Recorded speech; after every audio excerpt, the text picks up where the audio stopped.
السلام عليكم ورحمة الله وبركاته. أسعار الذهب اليوم الأربعاء 12/7. قبل أي حاجة عايزك تشترك في قناتي من فضلك وتصلي على سيدنا النبي.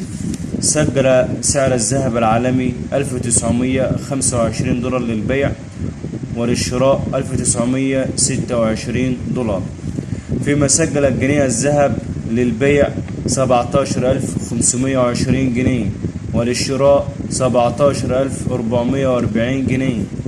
فيما سجل عيار 18 1864 جنيه للبيع، وللشراء 1855 جنيه. فيما سجل عيار 24 2485 جنيه للبيع، وللشراء 2474 جنيه.